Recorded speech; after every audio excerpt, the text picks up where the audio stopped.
నమస్తే రమగారు. నమస్తే జయ. రమగారు, ఏదైనా మంచి స్టోరీ చెప్తారా? యశోవంతుడి కళ చెప్తాం. కొంచెం పెద్ద కథే, మరి చిన్న కథ కాదు.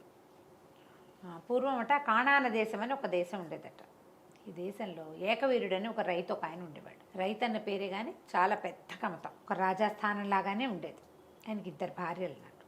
పెద్ద భార్యకి 10 మంది పిల్లలు, కొడుకులు. రెండో భార్యకి 2 పిల్లలు, యశోవంతుడు మంజులాంగుడు. అయితే యశోవంతుడికి బాగా వాడు పెద్దవాడయ్యాక చిన్నపిల్లాడు పుట్టాడు, రెండోవాడు. ఈయన ఈ పెద్ద పిల్లలు మగపిల్లలు కొంచెం వాళ్ళ మేనమావల స్నేహాలు అవి ఉండి వాళ్ళు పెద్దగా తండ్రితోటి సఖ్యంగా ఉండేవాళ్ళు కాదు. ఓకే. పిల్లల దగ్గరికి రారు, తల్లి చుట్టూతా మేనమావల చుట్టూతా అలా ఉంటారు. ఈ రెండో భార్య పిల్లలు కొంచెం చిన్నపిల్లలు అవడంతో చంటి పిల్లలు ఎలాగైనా పసిపిల్లలు కాస్త ఎక్కువ తండ్రులతోటి సన్నికర్షగా ఉంటారు. ఈయనకి రెండో భార్య పిల్లలంటే చాలా ముద్దు. ఈ యశోవంతుడు కొంచెం ఉత్సాహపరుడు. పడుకుని ఏదైనా కళ వస్తే నాకు ఇలా కళ వచ్చిందని చెప్పేవాడు.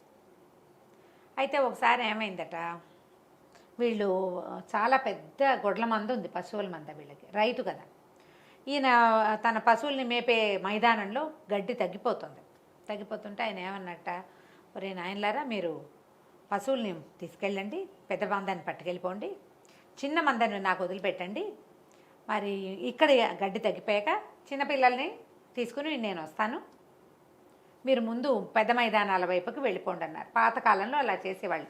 ఇప్పుడు కూడా మేకల మందల్ని వాటిని తోలుకుపోతారు.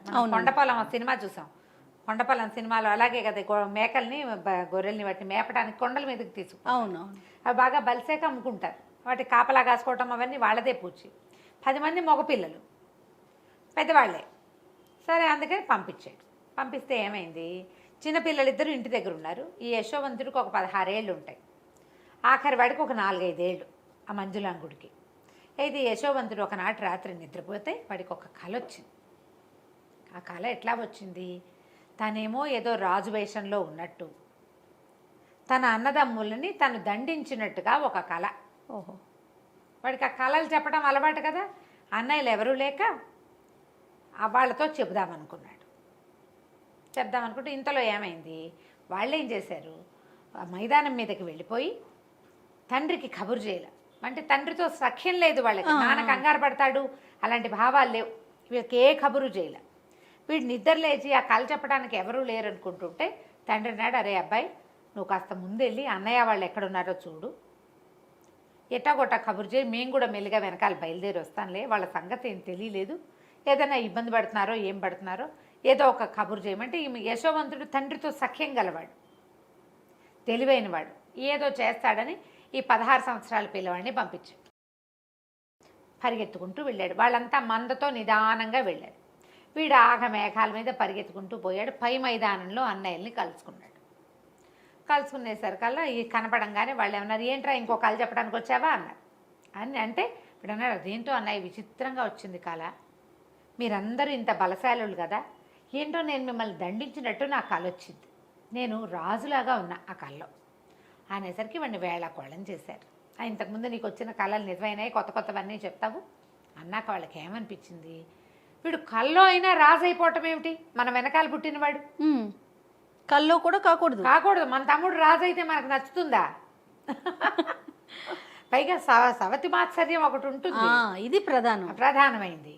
వాళ్ళు ఏమన్నారు, వీడి సంగతి చూడాలి, వీడిని ఇక్కడ ఎక్కడో చోట ఏదో ఒక జంతువుకి ఎరేసేస్తే వీడి రోగం కుదురుతుంది అనుకున్నారు.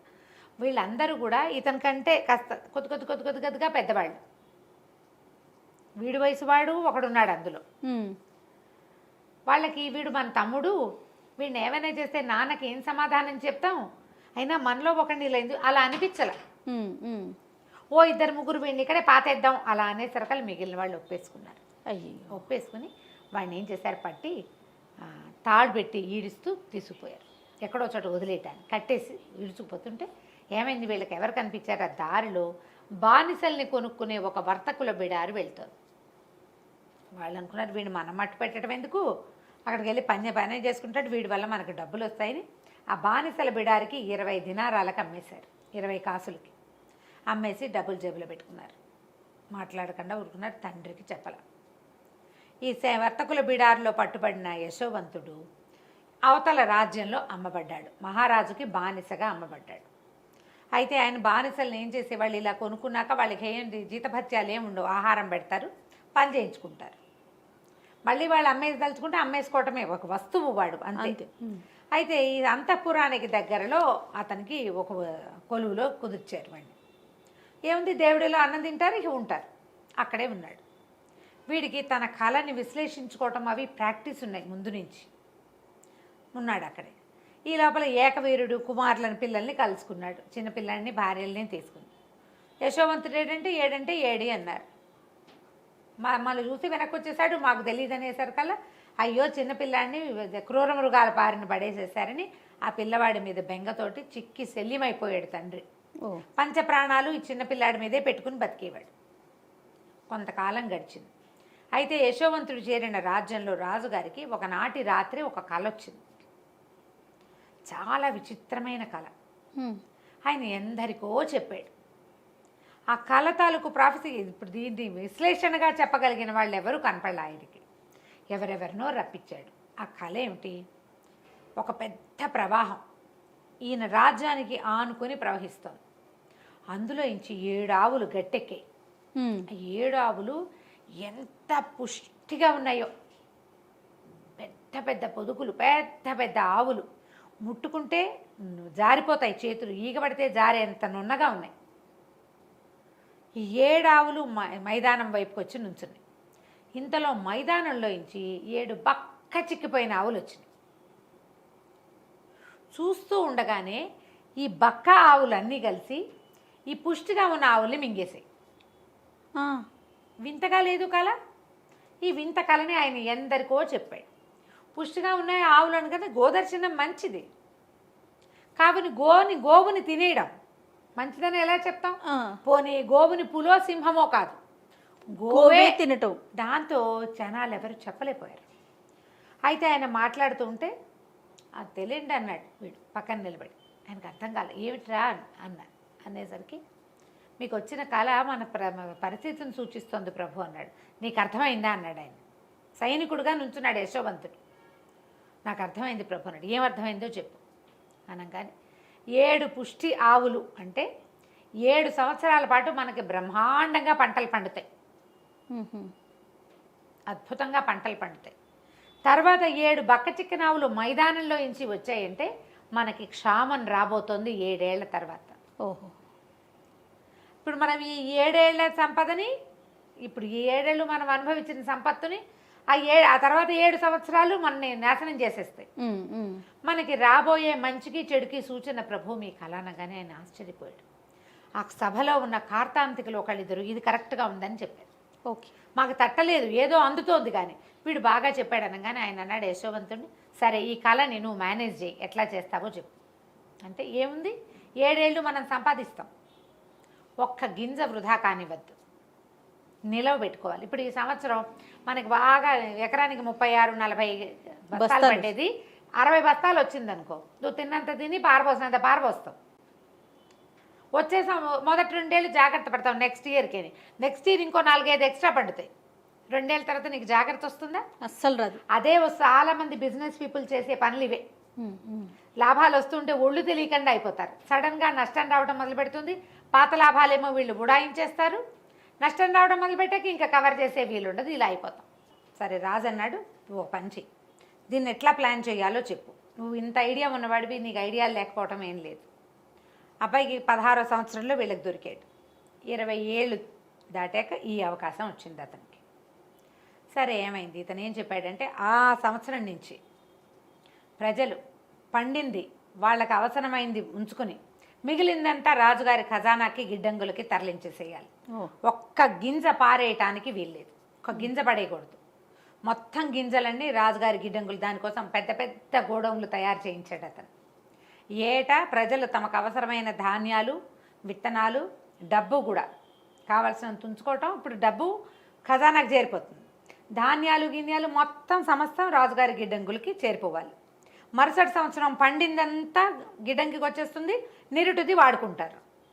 ప్రతిసారి ఫ్రెష్దే ఉంటుంది, తెలివి చూడు, ప్రతిసారి ఫ్రెష్గా ఉంటుంది. అంతేగాని 7 ఏళ్ల క్రితం నిలవబెట్టింది 7 ఏళ్ల తర్వాత అదేం పని చేస్తుంది? ఆ గింజ పని చేయదు, ఇంకా తప్పతాలు వచ్చేస్తాయి అందులో. అవునవును. ఈ నిలవ పెట్టిందే మీరు వాడుకోవాలి తప్ప ఫ్రెష్ది మీ దగ్గర ఉండడానికి వీల్లేదు ఉమ్. అని చెప్పి ఇక నిలవలు విపరీతమైన నిలవల్లోకి వచ్చేసారు వీళ్ళు. ఈ 7 ఏళ్ల తర్వాత పంటలు పండటం స్లో అయిపోయింది. ఈ మొత్తం ఈ దేశానికి చుట్టుపక్కల అన్ని దేశాలలోనూ కూడా క్షామం వచ్చేసింది. ప్రజలకు ఏ ఇబ్బంది లేదు, హాయిగా ఉంది వీళ్ళ దేశం. అయితే ఈ యశోవంతుడి ఒరిజినల్ దేశం ఉంది కదా, కానాన్ దేశం, అక్కడ కూడా వచ్చింది ఈ సమస్య. గింజలు లేని పరిస్థితి. ఓ 2 ఏళ్ళు 3 ఏళ్ళు మేనేజ్ చేశారు పాత గింజలతోటి. క్రమంగా పండకపోతుంటే నిరుడేశం గింజలు ఒక్క విత్తనం పైకి రాలేదు. ఇంకా తర్వాత ఏం చేస్తే ఏదో ఇన్ని వచ్చినాయి, అవి మళ్ళీ విత్తనానికే పనిచేస్తాయి, తినడానికి పనికిరావు, లేవు. దాంతో అన్ని దేశాలు చుట్టుపక్కల రాజ్యాల వాళ్ళంతా మాకు కూడా సహాయం చేయండి అని యశోవంతుడి దగ్గరికి రావడం మొదలెట్టారు. మోతాదుగా వాళ్ళకు కూడా సహాయం చేశాడు. పై దేశాల నుంచి సహాయం అర్థించే వాళ్ళు రావడం మొదలుపెట్టారు కొల్లలుగా. మనకు అక్కడ ఏకవీరుడు ఉన్నాడు, యశోవంతుడి తండ్రి. ఆయన ఏం చేశాడు, కుమారులకు చెప్పాడు, ఆయన మీరు కూడా వెళ్ళి ఆ రాజుగారి దగ్గర నుంచి ఏమైనా కొన్ని విత్తనాలైనా పట్టండి, వాళ్ళ విత్తనాలు మూలుస్తాయి ఈ సంవత్సరం తినడానికి, తర్వాత మనం విత్తనాలకి మన విత్తనం మొలవటాల వాళ్ళది గట్టిగా ఉంది అనేసరికి వీళ్ళని 10 మంది అన్నయ్యలు సంచులు గుచ్చుకుని వెళ్ళారు. యశోవంతుడిని వాళ్ళు గుర్తుపట్టలేదు. అప్పుడు వాళ్ళు చూసేసరికి లేత నూగు మీసాలు రాని పిల్లవాడు. ఓకే. ఎంత వయసు వచ్చింది, 30 దాటిపోయినాయి అతనికి. ఎవరు అతన్ని గుర్తుపట్టల. తర్వాత ఏమో ఇతను గుర్తుపట్టేశాడు అన్నయ్యలు. ఓకే. అన్నయ్యలు ఎందుకంటే వీళ్ళలో పెద్దవాడు 24 ఏళ్ళవాడు అప్పటికే. 24-26 ఏళ్ళు ఉన్నాయి. ఆ వయసు పిల్లలు ఏం పడతాయి మొహాలు. అన్నయ్యలు గుర్తుపట్టాడు. అక్కడి నుంచి మీరు వేరే దేశం వాళ్ళు కాబట్టి మేము మీకు ఇవ్వము అన్నట్టుగా మాట్లాడితే బతిమలాడారు. కాదండి, మేము ఇంచుమించు ప్రభువు మా తండ్రి మా ప్రాంతానికి, ఈ కానాన్ దేశానికి చాలా పెద్ద కమతం. మేము 12 మంది అన్నదమ్ములం, మేము ఇప్పుడు 10 మంది వచ్చాం. మాలో ఒకడు చిన్నప్పుడే క్రూర జంతువుల పాల పడిపోయాడు. చిన్నపిల్లాడి మీద ప్రాణం పెట్టుకుని ఉంటున్నాడు మా నాన్న. మాకు ఇంకా వేరే దారి లేదు. ఇంకో తమ్ముడు ఇంటి దగ్గర ఉన్నాడు, ఇవ్వండి అని బాగా బతిమలాడేసరికల్లా తను ఏమన్నాడు, సరే ఇప్పుడు వీళ్ళని రప్పించాలి ఎలాగైనా. తమ్ముళ్ళల్లో ఆఖరి తమ్ముడు ఇంటి దగ్గర ఉన్నాడు కదా, వాడిని తెచ్చి నాకు చూపించండి, నేను మీ మాట నమ్మాలంటే అన్నాడు. అనేసరికల్ వీళ్ళు లబలబలాడారు, మా నాన్న ఒప్పుకోడండి అని. అయితే ఇతను ఏమన్నాడు, మీరు డబ్బిచ్చి ధాన్యం పట్టుకెళ్ళండి అంటే 10 మంది వాళ్ళ దగ్గర సంచుల నిండా నింపించుకున్నాక ఈయన ఏమన్నాడు, మీరు ఆ చిన్నపిల్లాన్ని తెచ్చి నాకు చూపిస్తేనే మీ మీద నాకు నమ్మకం, వచ్చే సంవత్సరం మీకు గింజలు ఇస్తాను, అందుకు కాపుగా మీలో ఒకరిని ఇక్కడ ఉంచి వెళ్ళండి. ఈ సంవత్సరానికి ఇచ్చారు ధాన్యం, వీళ్ళు తింటారు, పండించుకుంటారు, పంట వేస్తారు. పంట రాకపోతే వచ్చే సంవత్సరానికి పంటకి కావాలి, తిండికి కావాలి, మళ్ళీ రావాలి. అవును అనేసరికల్లా ఒకరిని మాకు వదిలిపెట్టేసేయండి అన్నాడు. లబలబలాడారు కానీ అతను ఒప్పుకోలే. ఇప్పుడు మీ ఉన్న 10 మందిలో ఆఖరి వాడిని నా దగ్గర పెట్టేళ్ళండి అనేసి వాడిని ఉంచుకుని ఏం చేశారు, సైనికులకి ఏం చెప్పాడంటే వీళ్ళ సంచుల్లో ఆ ధాన్యంతో పాటుగా వాళ్ళు ఇచ్చిన డబ్బులు కూడా వేసి మూట కట్టి వాళ్ళకి ఇచ్చేయండి అన్నాడు. అన్నయ్యల దగ్గర డబ్బు తీసుకోవాలా. ఆఖరి తమ్ముడు ఇక్కడ వదిలిపెట్టి వెళ్ళిపోయారు. ఆ 10 మందిలో ఆఖరి వాడు ఇక్కడ ఉండిపోయాడు, 10వ వాడు. వీళ్ళు ఇంటికి వెళ్ళారు. ఇంటికి వెళ్ళి ఏకవీరుడికి చెప్పారు, ఇట్లా జరిగింది, ఆఖరి వాడిని వదిలిపెట్టి వచ్చామంటే ఆయన లబోదిపోమని కొట్టాడాడు.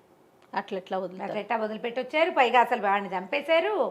ఇప్పుడు ఈ పిల్లాన్ని కూడా ఎవడేదానో కొట్టడానికి తీసుకెళ్తామంటున్నారు. వీళ్ళు లేకుండా నేను బతకలేనంటే బతిమలాడారు. కాదు నాన్న, ఒకడినేమో దిగబెట్టి వచ్చాం, మీరు 10 మంది అందరూ కనపడండి అని అడుగుతున్నాడు. అందుకని ఈ పిల్లాన్ని కూడా తీసుకెళ్ళి చూపి జాగ్రత్తగా తీసుకొస్తాను, చిన్నవాడు కదా వాడు. అవును. మళ్ళీ మనకి ధాన్యం కావాలంటే ఇప్పుడు వెళ్ళలేదనుకో, వెళ్ళొద్దు అంటే మానేస్తే తమ్ముడు అక్కడ ఉండిపోయాడు. రేపు మళ్ళీ ధాన్యం తెచ్చుకోవాలంటే ఎట్లా చేస్తాం. అందుకని మంజులాంగుడిని తీసుకెళ్తామని బతిమలాడి తండ్రిని ఒప్పించి ఆయన నెత్తినోరు కొట్టుకుంటుండగానే చిన్న తమ్ముడిని తీసుకుని బయలుదేరారు. ఓకే. తమ్ముడు అప్పుడు ఇతను వచ్చేసే నాటికి 4-5 ఏళ్ళవాడు. ఇప్పుడు ఎన్నేళ్ళు అయింది, పిల్లాడు ఇంత ఎత్తయ్యాడు. ఓకే. ఆ తమ్ముడిని చూశారు. సరే వీళ్ళెవ్వరూ అతన్ని యశోవంతుని గుర్తుపట్ల, ఎందుకంటే అక్కడ మంత్రి వేషం, బట్టలు, తలపాగా, మొహం మీదకి ఒక కుచ్చుతోటి అసలు అతన్ని గుర్తే పట్టలేదు వాళ్ళు.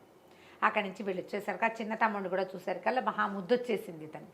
భోజనాలకు రండి, మాతో పాటు అన్నం తిందురు కానీ పిలిచాడు. భోజనాలకు ఏర్పాటు చేశారు. వరుసగా వేస్తే వరుసగా 1, 2, 3 మీరు కూర్చోండి అని నేను వరుసగా కూర్చోబెట్టాడు. వీడు ఈయనకెట్లా తెలుసు మన వరుస అనుకున్నారు, ఆశ్చర్యపోయారు. భోజనం పెట్టించాడు. నేను కూడా మీతో పాటు తింటానని తర్వాత 11వ వాడిగా తను, 12వ వాడిగా తమ్ముడిని కూర్చోబెట్టి పీటలు అట్లా వేయించి వాళ్ళతో పాటు కూర్చొని అన్నం తిన్నాడు. ఓ సంతోషం పట్టలేపాడు. మరి చిన్నతనం నుంచి అట్లా చిన్న అలవాటు కదా పాపం. అక్కడి నుంచి ఏం చేశాడు, అరే వీళ్ళంతా వెళ్ళిపోతారు కదా, వీళ్ళకి వాళ్ళు మళ్ళీ ధాన్యానికి డబ్బు తెచ్చిచ్చారు. దాంతో పాటుగా ఆఖరి వాడు చిన్న పళ్ళెల్లో ఇంత వెండి బంగారపు గిన్నెలో పాయసం పోయించుకుని తాగాడు. ఈ పాయసపు గిన్నెను కూడా అందులో వేసేయండి, వడ్ల మూటలో వేసేసి కట్టేసి పంపించండి అన్నాడు. సరే దాన్ని వాళ్ళు తెచ్చిన డబ్బులనేమో ధాన్యపు మూటల్లో వేసేశారు. ఆఖరి వాడు పాయసం తాగిన ఆ బంగారు పాత్రను కూడా అందులో వేసి మూట కట్టేసి వీళ్ళ చేతిలో పెట్టారు. అక్కడి నుంచి వీళ్ళ మూటలు వీళ్ళు మోసుకుంటూ 11 మంది, ఈ 10 మంది ఆఖరి చిన్నపిల్లాడు ఊరు దాటారు. దాటగానే సైనికులు పట్టుకున్నారు.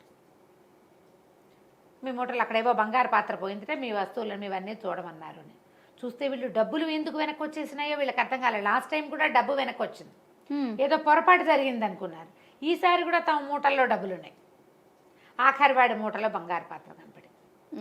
ఆ బంగారు పాత్ర అక్కడి నుంచి పాత్రను పట్టేసుకున్నారు, పిల్లాన్ని లాక్కెళ్ళిపోయారు. వీళ్ళు ఏం చేస్తారు, ఈ పిల్లాడు లేకుండా ఇంటికి వెళ్తే తండ్రి చంపేయడు. లాభోదీపమని పరిగెత్తారు మళ్ళీ వెనక్కి. పరిగెత్తి అతనికి ఏంటంటే తండ్రిని చూడాలనుంది, తండ్రి కూడా తమతో ఉంటే బాగుండనుంది. ఏ రకంగా చెప్పాలో తెలియలే, అందుకని ఎత్తెత్తాడనమాట. అక్కడి నుంచి పెద్దవాళ్ళంతా బతిమలాడారు, బాబు మేము చేయలేదండి, పైగా మా పిల్లవాడు అట్లా కక్కుర్తి పిల్లాడు కాదు, వీడు మా ఇంట్లో వీడే కింగు, మేము మలమల వాడిపోయాము గింజలు లేక, అయినా మా ఇంట్లో వెండి పాత్రలు బంగారు పాత్రలు ఉన్నాయండి, వీడు పుట్టినప్పటి నుంచి బంగారు కంచంలో తినేవాడే, వాడికి ఒక్కడికే ఉంది ఆఖరి వాడని బంగారు కంచం, మా వాడు అట్లాంటి పిల్లవాడు కాదని బతిమలాడారు. కానీ కాకపోతే ఏమైంది, అలా వీళ్ళు బతిమలాడి మాట్లాడుతుంటే ఇతను తన తలపాగా ఇవి చుట్టూతా ఉన్న ఉత్తరీయము తీసి పక్కన పెట్టాడు. ఈ చిన్న పిల్లాడు ఒక్క ఎగిరి అన్నను కావలించుకున్నాడు. అప్పటిదాకా తెలియలే వాడికి. పైగా మంత్రి గారు మొహంలో ఒక మొహం పెట్టి ఏం చూస్తాడు, అవును పక్కన కూర్చున్నాడు. దానికి తోడు కావలించుకునేసరికి వాళ్ళు నిర్కాంతిపోయారు. ఒరే ఏమిట్రా అన్నారు వాళ్ళు. వాళ్ళల్లో ఒకళ్ళిద్దరు దగ్గరికి వచ్చి పిల్లాడిని లాగబోయేసరికల్లా వాళ్ళకి కనపడింది వాడి తండ్రిదే, వాడి మొహం. అందరు ఆశ్చర్యపోయారు. అప్పుడు వాడికి జరిగిందంతా చెప్పాడు. ఒక బండి పంపించి తండ్రిని తల్లుల్ని రప్పించుకున్నాడు. వాడికి వచ్చిన కళ ఎలా నిజమైంది, తను రాజుగా ఉన్నట్టు మిగతా వాళ్ళంతా కూడా అన్నయ్యల్ని దండిస్తున్నట్టు వచ్చిన వాడి కళ ఇన్నేళ్లకి కళలు ఫలిస్తాయి. రాజుగారి కళ కూడా ఫలించింది. ఇలాంటిది జరుగుతుందని ఊహించకుండా వాడేదో తను రాజైపోయాడన్న కోపంతో ఈ పని చేశారు. వాళ్ళకి బాధగానే ఉంది, ఆ తమ్ముడిని మిస్ చేసుకున్నామని. ఇక చేయగలిగేది ఏమీ లేదు. తర్వాత యశోవంతుడు తన అన్నయ్యల్ని తన రాజ్యంలోనే ఉంచుకున్నాడు. అతను మంత్రిగా ఎంతకాలమో చేశాడు. ఆ కానాను దేశంలో ఉన్న వీళ్ళ పొలాలన్నిటినీ కూడా తమే వెళ్ళి స్వాధీనం చేసుకున్నారు. సో కళలు ఫలిస్తాయని అనుకోవాలి. నమస్తే రమ్మగారు. నమస్తే చే రమ్మగారు. మోసపోవటం, రకరకాల విషయాలు రకరకాలుగా మోసపోతూ ఉంటారు. అది చిన్నది కావచ్చు, పెద్దది కావచ్చు. డబ్బుల దగ్గర ఎక్కువ, మరీ ఎక్కువ అనమాట. ఎందుకని అలా జరుగుతుంది అంటే, డబ్బు అనేసరికి మనం ఎక్కువగా ఇంట్రెస్ట్ చూపించడం అంటే ప్రాధాన్యం ఇవ్వటం వల్ల ఎదుటి వారితో మనం ఎక్కువగా మోసగింపబడతారేమో అని అనుకుంటా ఉంటా నేను. అవును, డబ్బుల మీద వ్యామోహంతో ఏంటంటే చిన్న పిల్లల దగ్గర నుంచి పెద్దవారి దాకా డబ్బు అనగానే అదొక అంటే ఇంకా బ్రహ్మ పదార్థం. అదే కదరమ్మ గారు. దాని మీదే ఆసక్తి ఉంటుంది మనకి. అత్యంత ఆశపోతనం, చాలా సంపాదించేసుకోవాలి, చాలా దాచేసుకోవాలి, చాలా ఉంచేసుకోవాలి. వీటి వల్లే మోసపోతాం. అసలు మోసం చేయటానికి జనాలు ఎంత నమ్మిస్తారంటే, చాలా నమ్మితే కానీ మోసం చేయలేరు కదా జయ. ఎప్పుడు చూడు మనకి ఏమిటంటే ఏమనాలి దాన్ని సరిగ్గా చెప్పాలంటే, అదేం విడిగా ఉండదు ఆ పదార్థం. మనం బాగా నమ్మితేనే మోసం చేయగలుగుతారు. మనం ఎవరిని బాగా నమ్ముతాం, బాగా ఎస్టాబ్లిష్డ్గా ఉన్న వాళ్ళని కదా. వీళ్ళ దగ్గర నుంచి ఒకళ్ళు చిట్ ఫండ్ కంపెనీయో ఓ ఉద్యోగాలు ఏవో ఒక 25-30 మందికి ఉద్యోగాలు ఇచ్చారనుకో, అప్పుడు వాళ్ళందరికీ ఉద్యోగాలు వచ్చినాయని మనం కూడా నమ్ముతాం. లేకపోతే వాళ్ళందరూ బాగా డబ్బులు వచ్చి ఏదో చేసేసుకుంటున్నారని, ఈ బిజినెస్ చేస్తే వాళ్ళంతా సంపాదించేసుకున్నారని. ఈ మోసం చేసేవాడు ఏం చేస్తాడు, సాధారణంగా బాగా ఎస్టాబ్లిష్ చేస్తాడు, 2-3 ఏళ్ళు నమ్మిస్తాడు. జనాలు నమ్మిన కొందికి వాడికి మోసం చేసే అవకాశాలు పెరిగిపోతాయి. అంతే. అందరూ దిగిపోయాక, అన్ని పక్కల నుంచి జనాలు దిగాక, వాడికి సర్ప్రైజ్ మనీ ఏర్పడ్డాక ఎత్తేస్తాడు. వ్యాపారం నడుస్తున్న నాళ్ళు నడుస్తుంది. ఎత్తేదలుచుకుంటే అవతల వాళ్ళ నమ్మకమే వీడి పెట్టుబడి.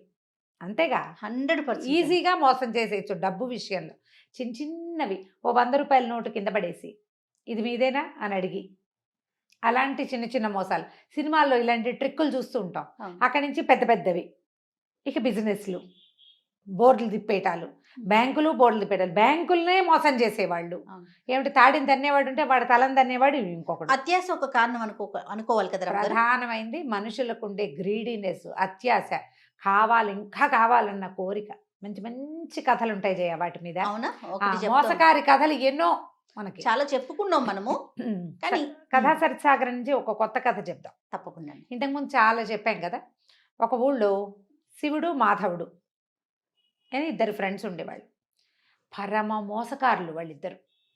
ఇది డైరెక్ట్గా దొంగతనం చేయటం లాంటివి కాదు, మోసం చేసి సంపాదించటం. వాడిమ్మన్నాడని వీడి దగ్గర, వీడిమ్మన్నాడని వాడి దగ్గర చెప్పడం, మాటలతో బురిడి కొట్టించేసేయటం. ఇక వాళ్ళు ఉన్న ఆ రత్నగిరి అనే ఊళ్ళో అందరినీ మోసం చేశారు వాళ్ళు. ఏదైనా పెద్ద ఎత్తున జరిపి ఏం చేసేవాళ్ళు, వీళ్ళు రోజువారీ హాయిగా తినడానికి, తిరగడానికి, ఆడుకోవడానికి సంపాదించుకునేవాళ్ళు. సంసారాలు లేవు, కుర్రాళ్ళు. ఇప్పుడు ఇలాంటి వాళ్ళు అంటే అగ్నికి వాయువు తోడైనట్టే. ఒకడు దొంగ వెదవైతే వాడికి ఒక ఫ్రెండ్ ఉంటే ఇద్దరు కలిసి చేస్తారు. అవును, అంతే కదా. ఒకడు దొంగతనం చేస్తాడు, రెండో వాడు ఎస్కేప్ ప్లాన్ చేస్తాడు. అవునండి. ఇలాంటి తెలివితేటలు ఉండి ఉండి వీళ్ళు ఏమనుకున్నారంటే, ఇక్కడ చిన్న చిన్న ఊరు, ఇది చిన్న ఊళ్ళల్లో ఇక లాభం లేదు మన సంగతి, పెద్ద ఊళ్ళకి వెళ్ళాలి, ఎక్కడైనా బాగా సంపాదించాలి. అయితే ఎవరిని బురిడి కొట్టించాలి అని ఒక రెక్కీ నిర్వహించుకున్నారు వాళ్ళు. ఆ నిర్వహించిన రెక్కీలో ఉజ్జయిని రాజపురోహితుడు. ఉజ్జయిని నగరం చాలా పెద్దది. రాజపురోహితుడికి రాజుగారి దగ్గర బోలెడంత మంచి పేరు. పైగా అతను బాగా సంపాదించాడు. 7 కుండల బంగారు నాణ్యాలు ఉన్నాయి అతని దగ్గర అని ఊళ్ళో చెప్పుకునేవాళ్ళు. మహాగ్రీడి, పిసినారివాడు. పావలా కూడా పోనిచ్చేవాడు కాదు. ఓ కూతురుంది, పిల్లకి పెళ్లి చేయలేదు. మహా డబ్బు పిచ్చి ఆయనకి. అతన్ని మోసం చేయాలి, కొడితే ఏనుగు కుంభస్థలాన్ని కొట్టాలి. సరే, వీళ్ళిద్దరూ ఏం చేశారు, మంచి ప్లాన్ వేసుకుని ఉజ్జయిని నగరానికి వచ్చారు. ఈ శివుడు అన్నవాడు పోయి అక్కడ తపస్సు చేసుకోవటం మొదలుపెట్టాడు. శ్మశానం దగ్గర ఉండటం మొదలుపెట్టాడు. ఓ శ్మశానంలో, ఒక శ్మశానానికి దగ్గర ఓ చిన్న గూడు లాంటిది, చిన్న గుడారం లాంటిది తీసుకుని అక్కడ సిద్ధుడిలాగా తపస్సు చేసుకుంటున్నాడు. రోజులు గడిచాయి, జనాలు చూస్తున్నారు, ఎవడో ఇక్కడ ఒక సిద్ధుడు ఉన్నాడు, వాడు తపస్సు చేసుకుంటున్నాడు అని. జనాన్ని నమ్మించాలంటే కొంగ జపంలాగా జపం చేయాలి కదా. అయితే ఈ తపస్సు చేసుకుంటున్న వాడిని జనం చూస్తున్నారు. ఇంతలో ఏమైంది, మాధవుడు ఉన్నాడుగా రెండో వాడు ఒక మంచి చక్కగా రాజకుమారుడి లాంటి వేషం ధరించి ఒకరోజు వచ్చి శివుడు కాళ్ళ మీద పడ్డాడు. ఒక బాగా డబ్బులున్నాయన ఒక ఆయన కారు ఆపి అక్కడున్న ఒక గుడిసెలోకి వెళ్తే చుట్టుపక్కల జనం అంతా చూడరు మరి కదా. అప్పుడు ఒక ఇంప్రెషన్ వస్తుంది, అబ్బో ఇంత రాజకుమారుడు అల్లే ఉన్నాడు, వీడెవడో టింగురంగామని రథం దిగాడు, రథాలు కాకపోతే గుర్రం దిగాడు, వెళ్ళాడు, దండాలు పెట్టాడు. అంటే ఈయన చాలా గొప్పవాడు అనమాట. ఈ కుర్రాడు ఈ ఊరు వాడు కాదు, ఏ ఊరి వాడో ఇక్కడికి వచ్చి దండం పెట్టాడంటే ఈయన ఈ ఊరి వాడు కాదు, అక్కడ ఏదో గొప్ప పేరు తెచ్చుకున్నాడు. ఆయన్ని తెలుసుకుని ఇక్కడికి వచ్చాడు ఈ కుర్రాడు అని చెప్పుకుని జనాలంతా చేరటం మొదలుపెట్టారు. అక్కడికి బాగా పేరు వచ్చింది.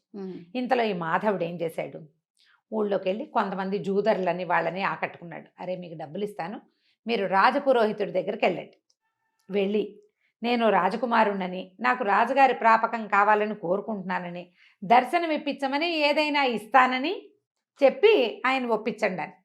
ఆయన ఏదైనా ఇస్తాను అన్న పాయింట్కి బాగా పడిపోతాడు.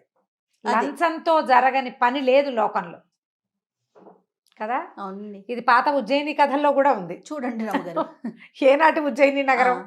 సరే, అక్కడి నుంచి ఏమైంది, సరే బాగానే ఉంది. ఆయన ఏం చేశాడు, ఈ మాధవుణ్ణి సరే రానైనా నేను తీసుకెళ్తానని రాజుగారికి ముందే చెప్పాడు. ఇప్పుడు తన ప్రాపకంలో ఒకడు వచ్చి తనకు డబ్బు ఇచ్చి రాజుగారి దర్శనం కోరుతున్నప్పుడు ఊరికే ఎవడో ఏరాగేరెవడు నాకు డబ్బు ఇచ్చాడండి అని ఎందుకు చెప్తాడు?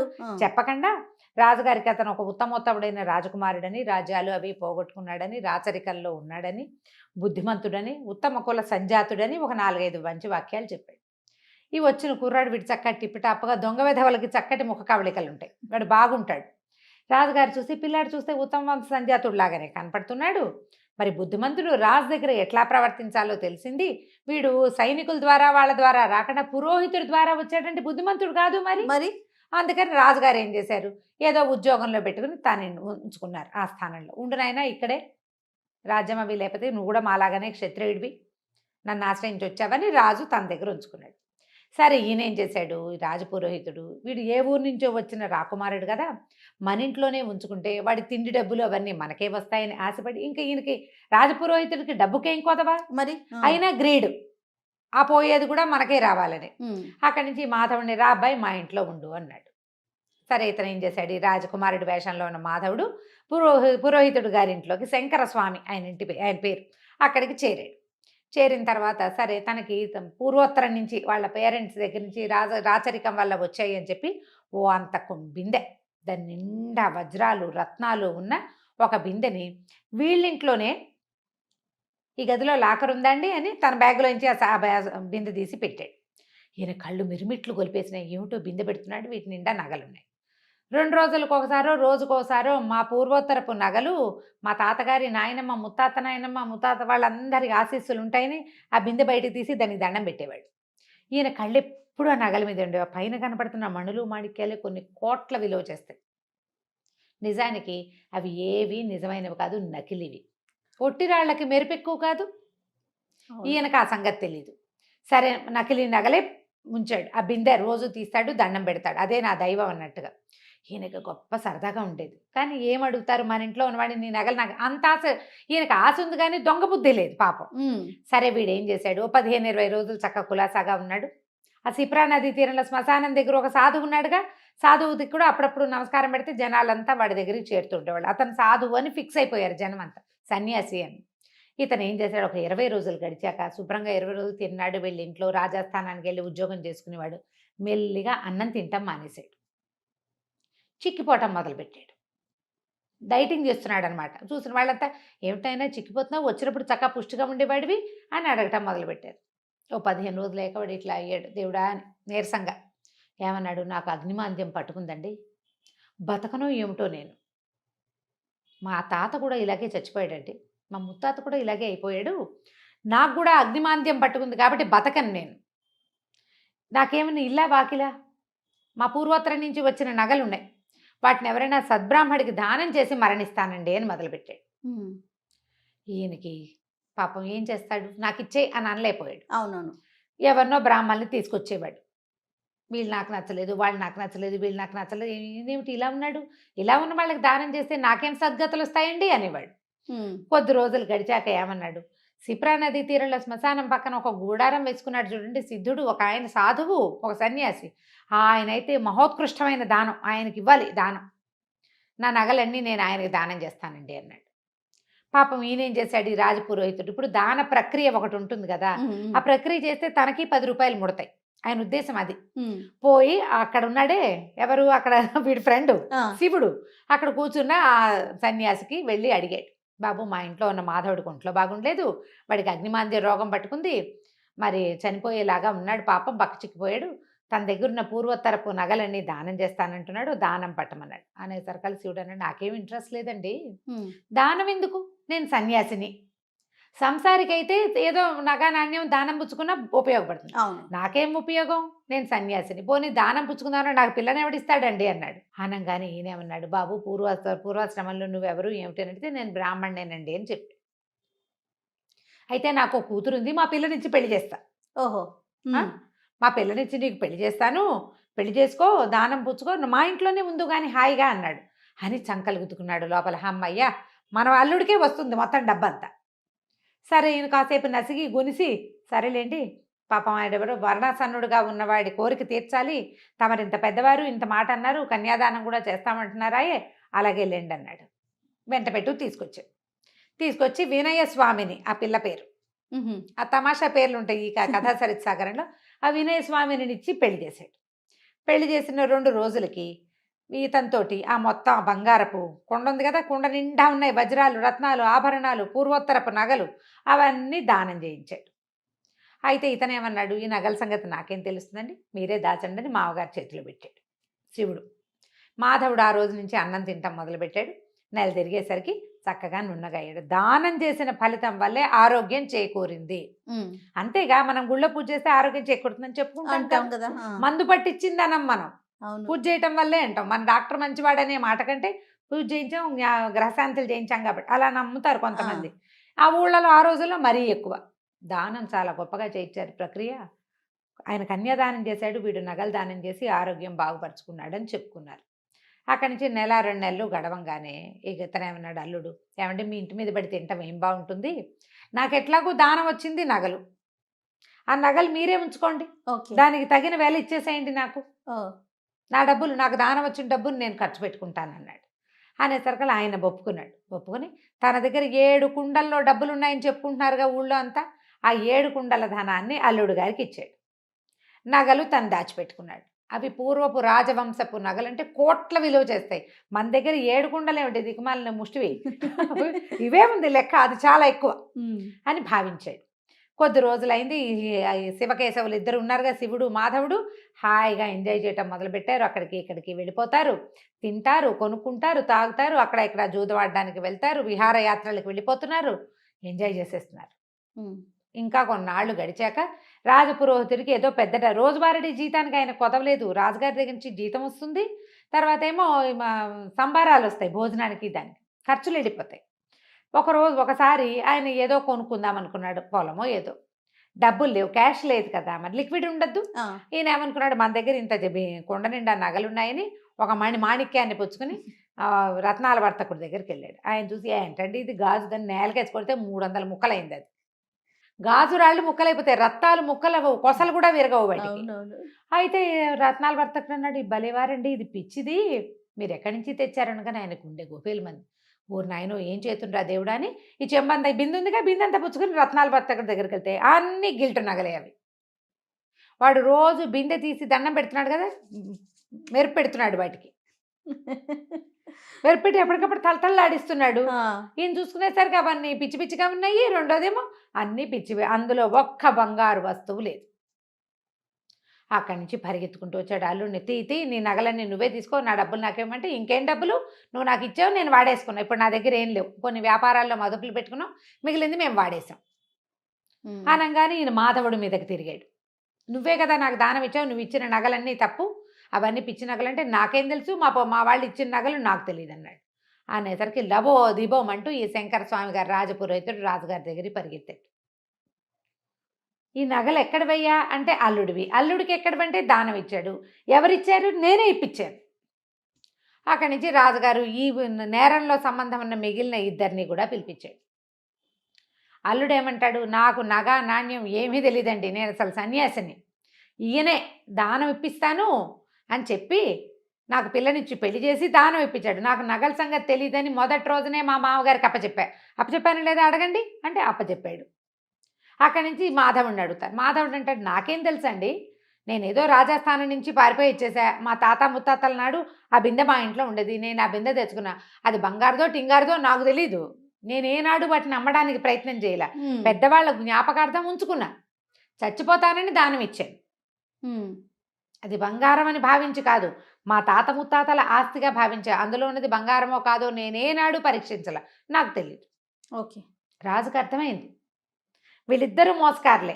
మధ్యలో మోసపోయిన వాడెవడు? రాజపురోహితుడు. ఎందుకు మోసపోయాడు ఆయన?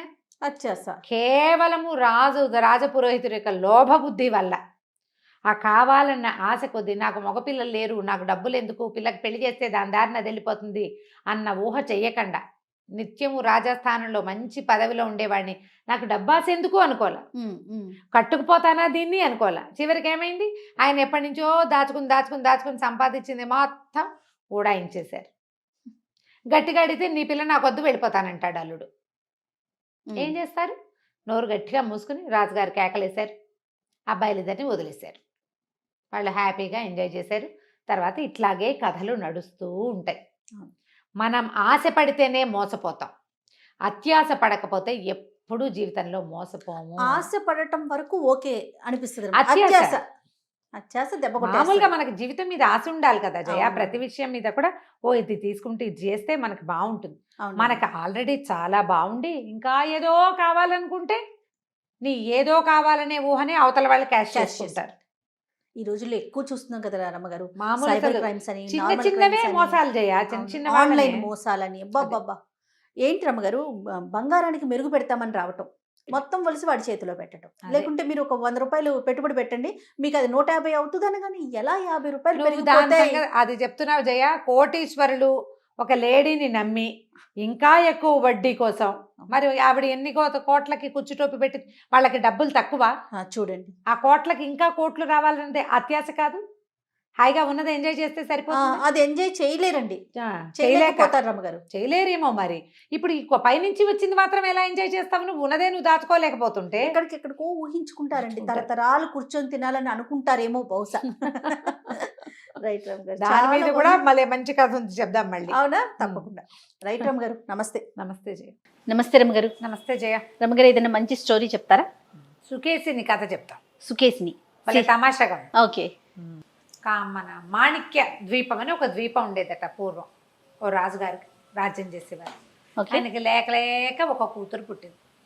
ఆ పిల్లకి కొంచెం తమాషాగా ఉండేదట జుట్టు, బంగారపు రంగు కేశాలు ఉండేవి.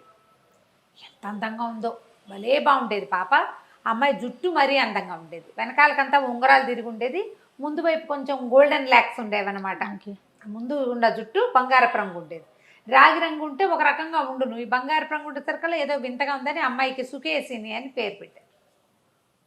పిల్ల వయసు వచ్చే కొందికి కొంచెం అందంగా తయారైంది. 16 ఏళ్ళు వచ్చినాయి అనుకుంటా. కాస్త యుక్త వయసు కరాలు అయిన తర్వాత ఒకసారి ఒక బిచ్చగత్తెగా కనపడిన ఒక మంత్రగత్తెని చూసింది ఈ పిల్ల. చూసి చాలా వికృత రూపంతో ఉంది. మామూలుగానే కాస్త బాగున్న పిల్లలు ఇదేంటి ఇలా ఉంది అలా అనేస్తారు. అవును. ఈ అమ్మాయి ఆ బిచ్చగత్తెని చూసేసరికల్లా ఒక చీదరించుకుని, ఇంత వికృతంగా ఉంది బాబోయ్ కళ్ళు అని కళ్ళు మూసుకుందట. మూసుకునేసరికల్లా బిచ్చగత్తె కాదు, మంత్రగత్తె. ఓహో. అదేముంది, ఏమిటి నీ జుట్టు చూసుకుని నీ పొగరా, అందంగా ఉన్నావు, మీ అమ్మ నాన్న అందంగా ఉన్నారు, నీకు అనుపానాలన్నీ కుదిరి అందంగా ఉన్నావు, నువ్వు మంచి బట్టలు వేసుకున్నావు, నగబెట్టుకున్నావు, అందరికీ భగవంతుడు అది ఇస్తాడా? ఎవడి రూపం వాడిది కదా. బాడీ షేమింగ్కి పాల్పడిందని తిట్టి, నీ జుట్టును చూసుకునే నీకు గొప్ప, ఒక్క వెంట్రుకు లేకుండా రాలిపోతుందని చెప్పించి. అయ్యయ్యో. చూస్తుండగానే పిల్ల నెత్తి మీద జుట్టు అంతా రాలిపడిపోయి గుండు అయిపోయింది. అయ్యో. 14-15 ఏళ్ల పిల్లకి గుండు తీయించుకుంటే వేరే రకం, దాన్ని జుట్టు చూసే గర్వించేదానికి జుట్టు ఊడిపోతే ఇంకేముంది? ఎట్లాగా? ఇక పిల్లల బోదివో ప్రజలందరికీ నవ్వొచ్చింది గుండుతో ఉన్న పిల్లని చూసేసరికి. ఆ కాలంలో ఆడపిల్లలు జుట్టు తీయటాలు అవి లేవు. పైగా ఇత మొత్తం మొహం మీద చర్మంలాగా తల మీద చర్మం కూడా అయిపోయింది, వెంట్రుకే లేదు.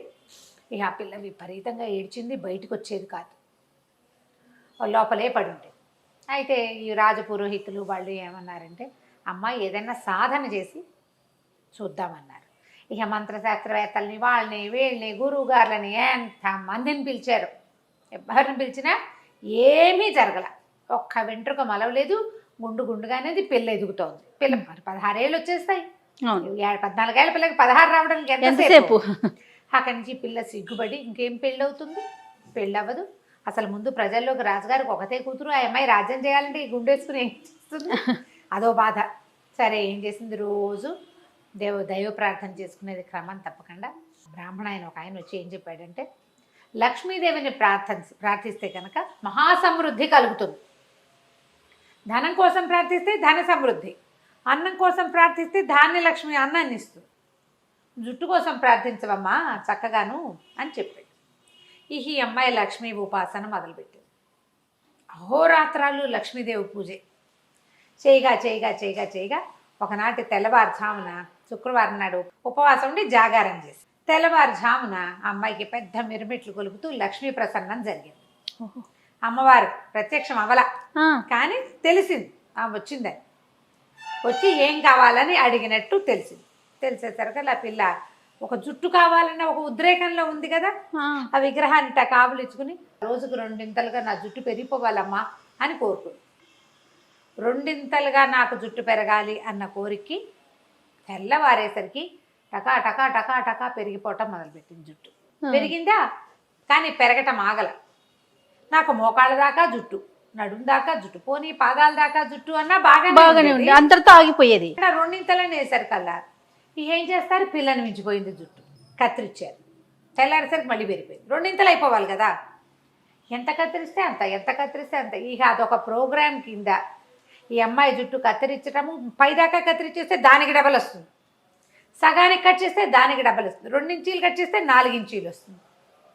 ఇక ఆ జుట్టు పారేయటమే ఒక ప్రోగ్రాము, దాన్ని తగలబెట్టడం, దాన్ని సముద్రంలో కలపడం, గొయ్యి తీసి పాత పెట్టడం.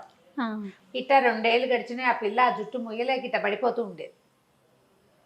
సరే రాజుగారి ప్రకటన ఇచ్చారు, ఎవరైతే యువరాణి జుట్టు పెరుగుదలని ఆపుతారో వాళ్ళకి అమ్మాయినిచ్చి వివాహం చేస్తామని. ప్రతివాడు వస్తారు, ఏం చేస్తారు, తలావు జడ, దాన్ని కత్తిరించడం, జడ చూస్తుండగానే టుకు టుకు టుకు టుకు పెరిగిపోతుంది, ఇది బారుస్తుంది అంతే. సరే కొద్ది రోజులు అట్లా గడిచింది. ఈ లోపల ఏమైందంటే ఒక రణసింహుడు అనే ఒక కుర్రవాడు నేను ప్రయత్నం చేస్తాను అని వచ్చాడు.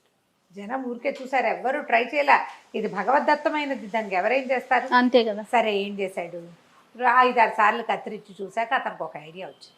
అయితే ఓ పని చేస్తాను అని చెప్పి తను అంతఃపురానికి బయట నిలబడి ఓ పని చెయ్యి, నీ జుట్టు ఏ టైంలో పెరుగుతుందో తెలుసు కదా నీకు అన్నాడు. తెలుసు ఆ అమ్మాయికి, అమ్మవారు అనుగ్రహించింది కదా అప్పుడు పెరుగుతుంది.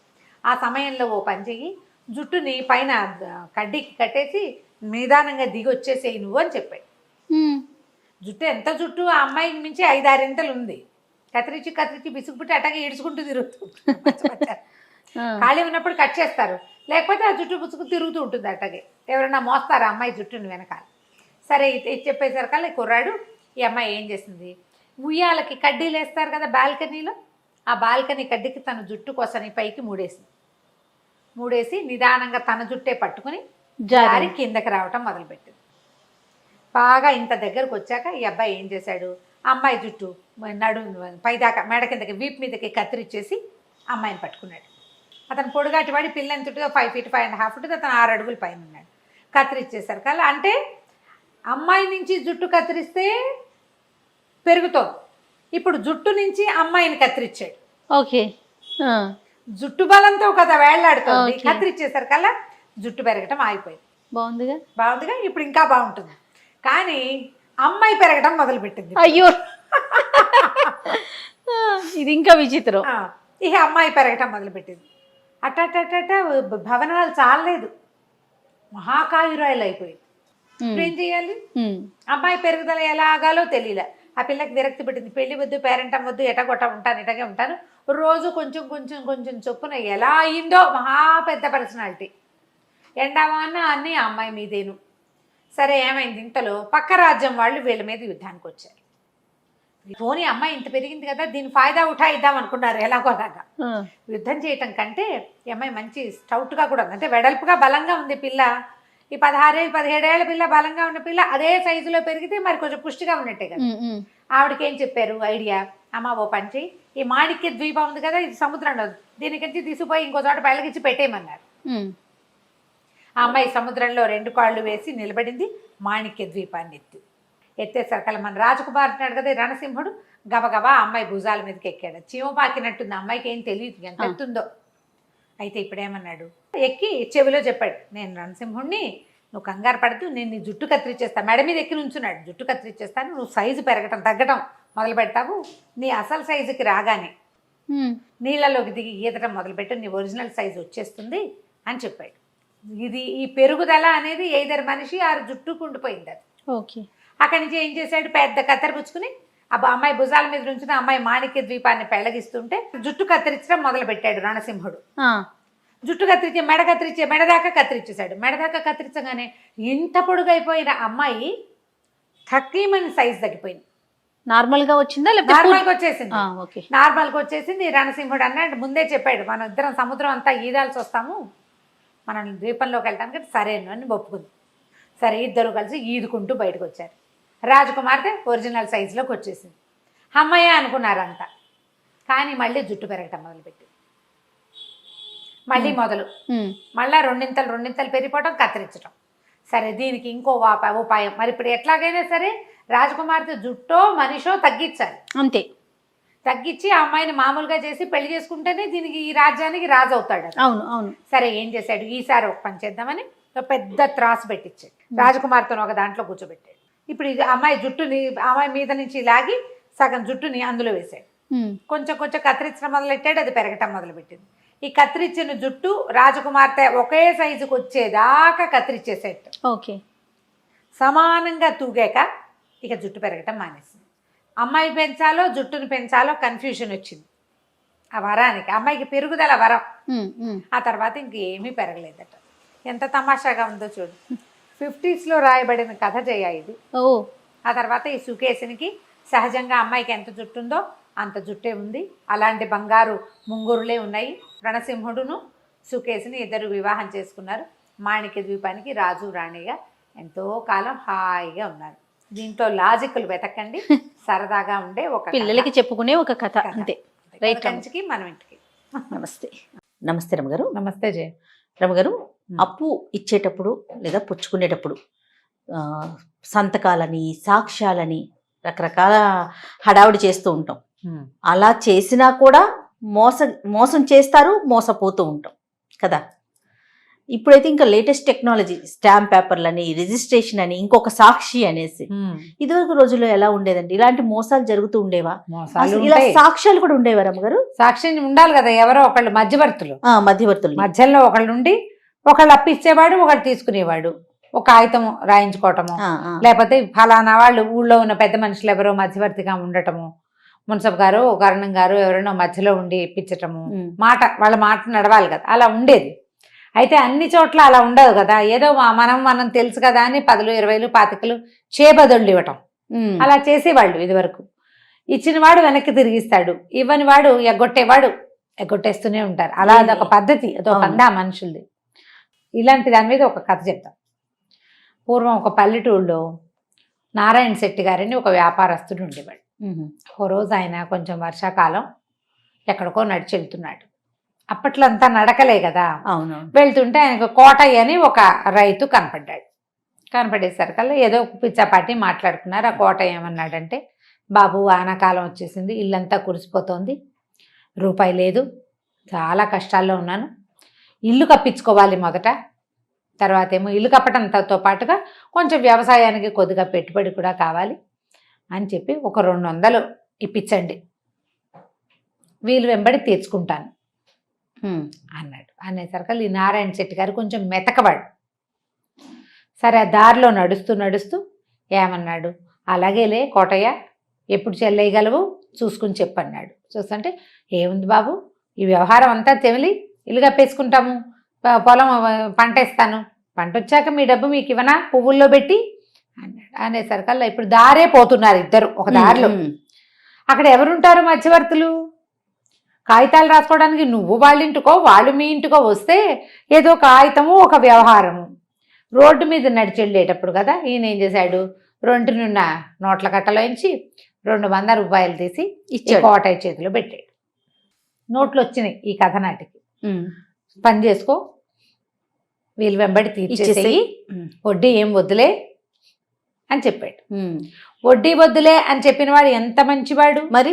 సరే, పని అయిపోయింది, వర్షాకాలం పోయింది, తర్వాత కోటయ్య పనులు అయిపోయినాయి. 2 సంవత్సరాలు గడిచినాయి. గడిచేసరికి ఈయన చూస్తున్నాడు, ఎప్పుడో ఇస్తాడని. ఒకనాడు ఒక బజారు వీధిలో ఎదురుపడ్డాడు కోటయ్య. ఈయన అన్నాడు, కోటయ్య నీ పనులన్నీ అయినాయా, వ్యవసాయం అది బాగుందా అంటే, అన్నీ బాగున్నాయి బాబు, అంతా కులసాబాబు. మరి నా బాకీ ఎప్పుడు ఇస్తావు అన్నాడు ఆయన. ఏం బాకీ అనేసాడు కోటయ్య. అదేమిటి, నేను నీకు 200 ఇస్తుంది కదా నీ ఇల్లు అవి కప్పించుకోవడానికంటే, మీరు ఇల్లు నా ఇల్లు కప్పించుకోవడానికి మీరు ఇవ్వటం ఏమిటండి, మీరైతే నాకేం ఇవ్వలా, ఒకవేళ కాగితం ఏదైనా రాసుంటే పంపించండి చెల్లుబాటు చేస్తా అనేసరికి ఆయన శెట్టి గారు ఉన్నాడు, అబ్బాయి మన ఇద్దరం కాగితం ఎక్కడ రాసుకున్నాము, ఆ వాళ్ళు ఎక్కడికో వెళ్తూ కదా మనం మాట్లాడుకున్నాం, నువ్వు అడిగితే నేను జేబులోంచి తీసిస్తాను కాదు నీకు అన్నాడు. అనేసరికి ఏమంటే కాగితాలు లేకుండా ఈ రోజులో ఎవరైనా ఇస్తారండి, మీరు నోటి మాటగా ఇచ్చానని చెప్తున్నారా, పైగా మీరు వ్యాపారస్తులు, అంత తెలివి తక్కువగా మీరు నాకు ఇచ్చానని చెప్పడం ఏంటండి, అసలు నేను మీ దగ్గర రూపాయి తీసుకోలేదు, మీరు ఇవ్వాల్సిన అవసరం ఏముంది అన్నాడు. అది పైగా ఇద్దరు ఆయన నిదానంగా మాట్లాడుతున్నాడు, వీడు ఇవ్వదలుచుకోలేదుగా, అదాటన గట్టిగా అదురుగా మాట్లాడేశాడు. చుట్టుపక్కల జనం చేరేసరికల్లా కోట ఇంకా ఆదరగండంగా గట్టిగా అతను కూడా, ఈయన ఇచ్చేట నాకు దారేపోతూ ఎవడైనా డబ్బిస్తాడా ఈ కలికాలంలో, కాగితం లేకుండా ఇస్తాడా శెట్టి, ఇలా అంటున్నాడు, 200 ఊరికే వచ్చినయ్యా, అది 5 అని అరిచి కేకలు పెట్టాడు. నారాయణ శెట్టి గారు చాలా మృదు స్వభావి, మంచివాడు, కొంతమందికి తెలుసు, అందరికీ తెలిసినా కూడా ఈ కాగితం పత్రం లేకుండా శెట్టి ఎందుకు ఇస్తాడు డబ్బు. కొద్దిమంది అతని పక్షం, కొంతమంది ఈయన పక్షం అయ్యారు. అయితే ఈ జనాల్లో ఎవరో ఒకళ్ళిద్దరు ఏమన్నారంటే, శెట్టి గారు ఎందుకంటే వచ్చే బాధన, మున్సబ్ గారి దగ్గర తీసుకెళ్దాం తగాదాని, ఆయన చూస్తాడు కదా. సరే, అక్కడి నుంచి ఏమైంది, మున్సబ్ గారికి కోటయ్య తెలుసు, నారాయణ శెట్టి శెట్టి గారు తెలుసు. తెలుసు. సరే రేపొద్దున మున్సబ్ గారికి చెప్దామనుకుని ఆ గొడవలోంచి ఆయన లేచి వెళ్ళిపోయాడు. ఇంటికి వెళ్ళి అన్నం తిని పడుకున్నాడు. మర్నాడు పోయి మున్సబ్ గారింటికి వెళ్ళి చెప్పాడు, మేము ఎక్కడికో వెళ్తుండగా ఇట్లా కనపడ్డాడు, ఈ విషయం చెప్పాడు, ఇల్లు కురుస్తోంది, తాటాకు కొట్టించుకుని సిద్ధంగా ఉంది కానీ నాకు డబ్బులు లేవు, ఇట్లా ఇట్లా ఉందన్నాడు, నేను డబ్బు ఇచ్చాను, వీలు వెంబడి తీరుస్తానన్నాడు అని వివరం చెప్పాడు. చెప్పేసరికల్లా ఆయన ఏం చేశాడు, ఈయన పెద్ద మనిషి కదా, కోటయ్య కబురు చేశాడు కానీ కోటయ్య ధైర్యం ఏంటి, కాగితం లేదు, సాక్ష్యం లేదు. లేకపోయేసరికల్లా సరే ఇద్దరు తమ వాదనలు ప్రతివాదనలు మున్సబ గారు కూర్చున్న చిన్న సభ, ఒక 6-7 పెద్దవాళ్ళు, ఊరు జనం కొంతమంది, అతని వెనకాల వచ్చేవాళ్ళు, అతని చుట్టాలు, ఈయన వెనకాల వచ్చి ఈయన దగ్గర పని వాళ్ళు చుట్టాలు చేరారు. గుంపంతా రచ్చబండ దగ్గర చేరుతారు చూడు పల్లెటూళ్ళు, అంతే. సరే మున్సబ్ గారు అన్నాడు, కాదండి మరి మీరు డబ్బిచ్చేటప్పుడు సాక్ష్యం లేదు కదా, అక్కడ ఎవరు లేరు, ఇంకేముంది, మీరు ఎక్కడ ఉంటున్నారంటే చెట్లు ఉన్నాయండి, దారిలో నడుస్తున్నాం, మర్రి చెట్లు అవి ఉన్నాయి, అయితే సరే మర్రి చెట్టుని సాక్ష్యాన్ని పిలుద్దాం అనేసరికి అందరూ నవ్వారు సభలో వాళ్ళు. మర్రి చెట్టు సాక్ష్యం అంటే ఎందుకు ఉండదు, చెట్టుకు ప్రాణం లేదా అంటే ఉంది, చెట్టుకు ప్రాణం ఉంది కాబట్టి అది పెరుగుతుంది, ప్రాణం లేని చెట్టు ఏమవుతుంది, చచ్చిపోతుంది.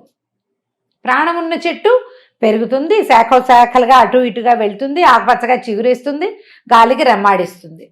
ప్రాణం లేనిది ఏమి ఆడించదు, కదలదు కదా, దుంగలా ఉంటుంది.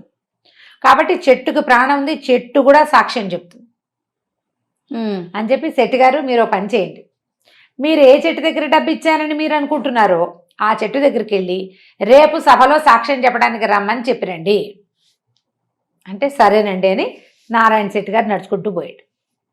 పోయేసరికల్లా ఎప్పటికీ రాలా. ఈ మున్సబ్ గారు అన్నాడు, ఏమిటి శెట్టి గారు ఇంకా రాలేదు, ఇంతసేపు అయింది అనగానే ఈ కోటయ్య అన్నాడు, ఎక్కడండి ఆ పొలం గట్టు చెరువు గట్టు అంతా నడిచెళ్ళద్దా, చెరువు గట్టు అంతా నడవాలి, అసలే వర్షాకాలం బురదగా ఉంది, ఈ బురదలో ఆయన నడవాలి, ఆ ముందుకెళ్ళాలి, తోపులోకి వెళ్ళాలి, తోపులో తాడి చెట్ల మధ్యలో ఉన్న మర్రి చెట్లని అసలు మర్రి చెట్టు ఏదో ఆయన గుర్తుపట్టాలి, ఓ సమయం పట్టదు మరి అన్నాడు. అనగానే మున్సబ్ గారు లేచి చేతిగారతో పెడేయాలమని ఒకటి కొట్టాడు కోటయ్య. దొంగ వెధవా, ఆయన నీకు ఎక్కడ డబ్బు ఇచ్చాడో నీకు తెలుసు, అసలు మర్రి చెట్టు ఏదో తెలుసు, నువ్వు డబ్బు తీసుకుని మోసం చేస్తున్నావు, ఇలా చేస్తున్నావు. జనమందరికీ అర్థమైపోయింది ఏం జరిగింది. 2 దెబ్బలు కొట్టేశాడు ఆయన. పెద్ద మనిషి నీ అవసరానికి నోటి మాటకి డబ్బిస్తే నిన్న ఆయన్ని రోడ్డు మీద అల్లరి చేసి ఇవాళ తీర్పు కూడా తీసుకొచ్చావు నువ్వు. చెప్పేసిందిగా మర్రి చెట్టు సాక్ష్యం, అంతే. ఆయన తిరిగి వచ్చేసరికల్లా కోటయ్య చెవులు 2 పుచ్చుకుని గొంతు కూర్చుని ఉన్నాడు రోడ్డు దీని మీద రచ్చబండ దగ్గర. తప్పు చేసిన వాళ్ళకి వేసేసి 200కి ఈ 2 సంవత్సరాలకి వడ్డీ కట్టించి ఇచ్చారు. అప్పుడు ఆయన ఏమన్నాడు మొదటగా శెట్టి గారు, వడ్డీ వద్దన్నాడు. ఇప్పుడు వడ్డీతో సహా కట్టించారు. పరువు పోయింది. ఊళ్ళో కోటయ్య అడిగితే ఇవ్వద్దు అన్న కాగితం రాయించి వాళ్ళ గోడ కట్టించేశారు. కోటయ్యకి అప్పు ఇవ్వకూడదు, కథ కంచికి మనం. భలే ఉండే రమ్మగారి స్టోరీస్ మాత్రం. నమస్తే అండి. నమస్తే జయ.